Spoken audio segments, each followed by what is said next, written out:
नमस्कार, आप देख रहे हैं मन्नत समाचार। आइए आपको दिखाते हैं आज की बड़ी खबर।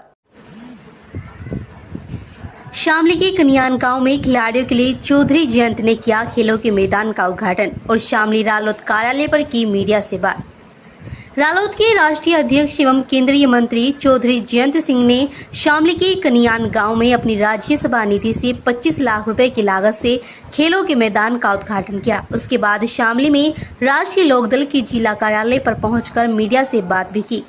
केंद्रीय मंत्री चौधरी जयंत ने बड़ा बयान देते हुए बताया कि केंद्र की भाजपा सरकार ने जीएसटी में सरलीकरण करते हुए किसानों को लाभ पहुंचाने का काम किया है। इससे किसानों को ट्रैक्टर या अन्य कृषि यंत्र खरीदने में राहत मिलेगी। उन्होंने कहा कि उपराष्ट्रपति के चुनाव में कई सांसद हमारे संपर्क में हैं और वे एनडीए के पक्ष में मतदान करेंगे, इसलिए एनडीए की जीत होगी। उन्होंने यह भी कहा कि बौखलाया हुआ विपक्ष अब बिहार में वोट चोरी का आरोप लगाकर अफवाह फैला रहा है। जो लोग गांव से शहर में चले जाते हैं उनकी 2 जगह वोट हो जाती है और लोग प्रधानी तक के चुनाव में वोट डालने के लिए गांव में आते हैं।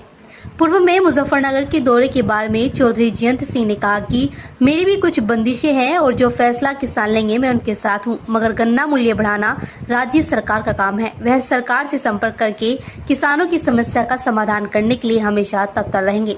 इस मौके पर उन्होंने खिलाड़ियों से भी बात की और खिलाड़ियों ने भी चौधरी जयंत से आशीर्वाद लिया। शामली से जिला प्रभारी सिलेक चंद वर्मा की रिपोर्ट। छत भी है तो मौसम बाहर जैसा भी हो, बारिश हो धूप हो, यहाँ कबड्डी में की जो है ट्रेनिंग कर सकते हैं। यहाँ कार्यक्रम भी हो सकते हैं, प्रतियोगिताएं भी हो सकती हैं। और इस गांव की परंपरा रही, मेरे बगल में रविंद्र जी खड़े हैं, ये इंटरनेशनल कबड्डी के खिलाड़ी रहे। मैं समझता हूँ कि जिस गाँव में इंटरनेशनली जो खेल में इतनी प्रतिभा रही है, तो अगर पूर्व खिलाड़ी भी इसमें रुचि लेंगे तो इस गाँव से आगे भी और अच्छे खिलाड़ी विकसित होंगे। इसलिए इन सारी चीजों को सोच समझ के यहाँ निधि लगी है। 23-24 लाख रुपए मेरे एमपी लैड से यहाँ निर्माण हुआ। चौधरी साहब, अभी आपने जीएसटी को लेकर के किसानों को समझाया कि और भी सरकार नहीं, किसानों को समझाने की जरूरत नहीं होती। किसान की तो नजर रहती है सरकार के फैसलों पे और किसान समझता है किन चीजों से उनको लाभ मिल रहा है, कैसे उनको हानि पहुंच रही है। तो ये बहुत बड़ा एक लाभ है, क्रय शक्ति लोगों के बढ़ेगी। सीधा आप ये समझिए कि किसान के, कामगार के, गांव में रह रहे नौजवान, जो शिक्षा में उनका बजट लगता था, खर्च होता था, स्टेशनरी पे लगता था और किसानों का लगता था उपकरणों में, सारी चीजें जो सुलभ करी, सस्ती करी हैं, तो उनके जेब में सीधा पैसा पहुंचाया सरकार। सर, एक सवाल है सर, बिहार में सर वोट चोरी को लेकर आरोप लगाए जा रहे हैं सर।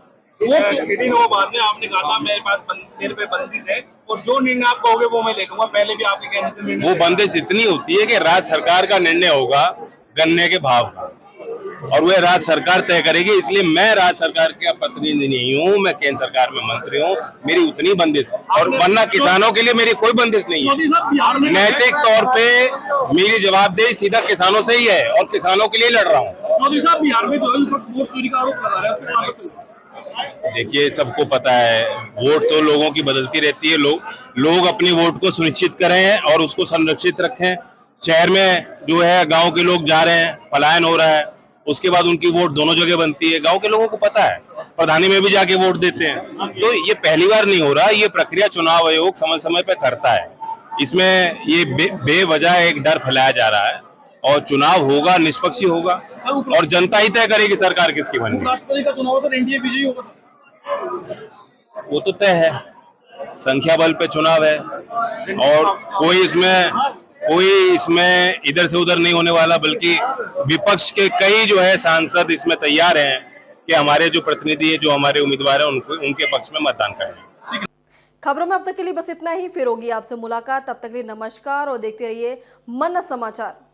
ऐसी ही लेटेस्ट अपडेट पाने के लिए हमारे चैनल को सब्सक्राइब करें और तुरंत नोटिफिकेशन पाने के लिए बेल आइकन प्रेस करना ना भूलें। यदि आप हमें फेसबुक या इंस्टाग्राम के माध्यम से देख रहे हैं तो हमारे पेज को फॉलो जरूर करें। धन्यवाद।